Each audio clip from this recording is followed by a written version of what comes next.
নমস্কার, আমি আচার্য নবীন শাস্ত্রী। আজকে আপনাদের কাছে জ্যোতিষের একটা খুব ইন্টারেস্টিং যোগ নিয়ে আমি বলবো। যোগটা খুব ইন্টারেস্টিং যোগ।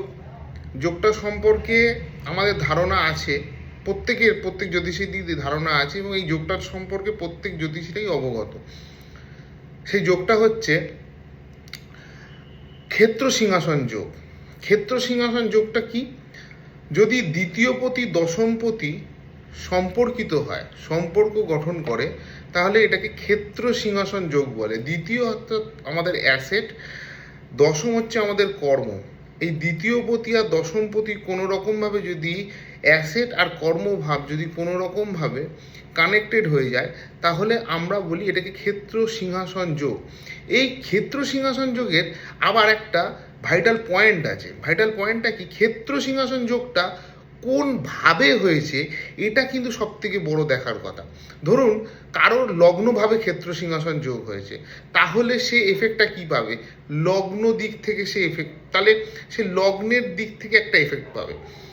কারোর দ্বিতীয়ভাবে হয়েছে, দ্বিতীয় ভাবের সাথে ক্ষেত্র সিংহাসন যোগ হয়েছে, দ্বিতীয় ভাবেই ক্ষেত্র সিংহাসন যোগ গঠন করেছে।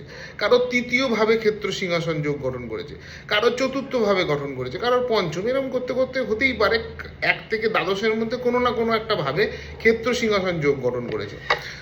যে জাতক বা জাতিকা যে ভাবের সাথে ক্ষেত্র সিংহাসন যোগ গঠন হবে, সেই ভাব রিলেটেড তাকে প্রচুর প্রাচুর্য, সম্পদ, সেই ভাব রিলেটেড সম্পদ তাকে বিভিন্ন রকমের জায়গায়, সেই ভাব রিলেটেড তাকে মানে কি বলবো, সম্মান, মান সম্মান, সেই ভাব রিলেটেড তাকে দেবে। তো ক্ষেত্র সিংহাসন যোগটা খুব সুন্দর। ধরি একটা ছোট্ট এক্সাম্পল দিয়ে বলছি। কারোর পঞ্চম ভাবে ক্ষেত্র সিংহাসন যোগ গঠন হয়ে গেছে। এবার পঞ্চম ভাবে ক্ষেত্র সিংহাসন যোগ গঠন হয়ে গেছে। পঞ্চম ভাবে ক্ষেত্র সিংহাসন যোগ কারোর যে কোনো লগ্ন হতে পারে, যে কোনো লগ্ন আমি ধরে নিলাম কারোর কর্কট লগ্ন।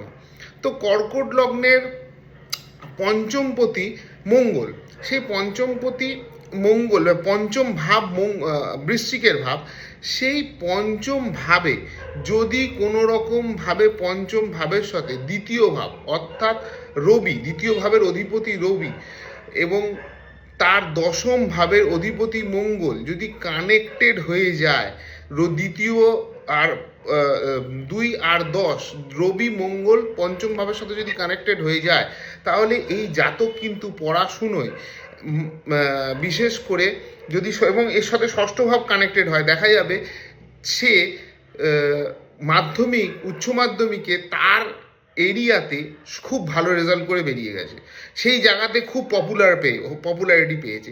অতএব যোগটা কিন্তু গঠন হয়েছে পঞ্চম ভাবে, কিন্তু যোগটা পঞ্চম ভাবে গঠন হয়ে তাকে পঞ্চম ভাবেরই রেজাল্ট দেবে, এবং এই রিলেটেড যে প্ল্যানেটগুলো পড়বে তার দশা অন্তর্দশায় তাকে প্রচুর ভালো রেজাল্ট দিতে বাধ্য।